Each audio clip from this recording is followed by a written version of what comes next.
শুভ সকাল, সবাইকে নমস্কার জানাচ্ছি। ভালো আছেন সবাই?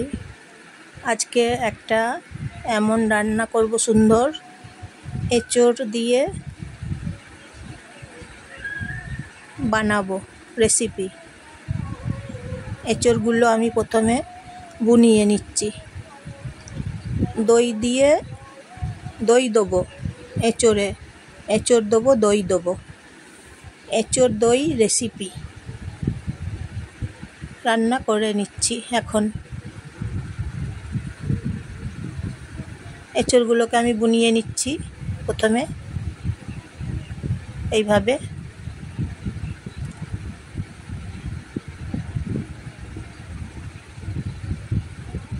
তারপরে মশলা দিচ্ছি, পেঁয়াজ, লঙ্কা, আদা। এঁচোড়গুলো সেদ্ধ করে নিচ্ছি গরম জলে, নুন দিয়ে সেদ্ধ করছি।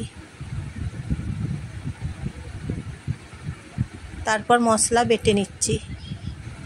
এই যে বেটে নিয়েছি মশলা। দই দেবো এঁচোড়ে তরকারিতে। সর্ষের তেল গরম করে নিচ্ছি, ভালো করে গরম করছি। কালো জিরে দেবো, ফোড়ন, মশলা দিচ্ছি, মশলা কষে নেব।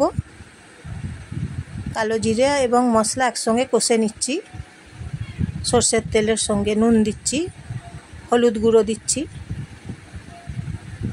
মশলা কষে নিচ্ছি।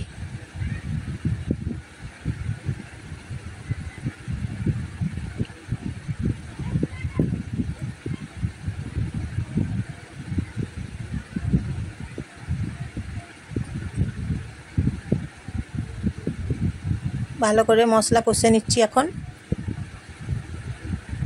এঁচোড়গুলো সেদ্ধ করেছি, এঁচোড় দিচ্ছি কড়াইয়ের মধ্যে।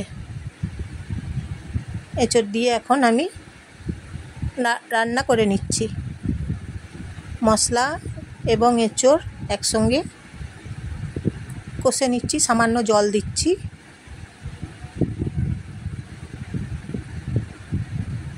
তরকারি চাপিয়ে দিচ্ছি এখন। কসুরি মেথি পাতা দিয়েছি, ঢাকনা দিচ্ছি কড়াইয়ে। তরকারি ছাতু দিচ্ছি একটু,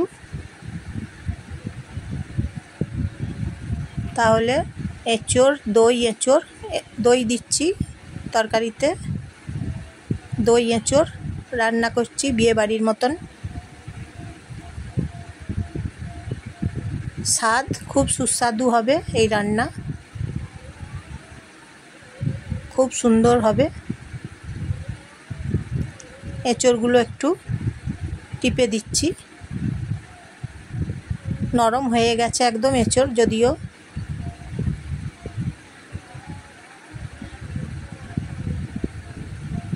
গ্লাস দিয়ে এঁচোড়গুলো টিপে দিচ্ছি। হয়ে গেছে এঁচোড়ের তরকারি, দই এঁচোড়ের তরকারি। বিয়ে বাড়ির মতন স্বাদ হবে এই তরকারি। এমন সুন্দর স্বাদ হবে, সুস্বাদু হবে তরকারি।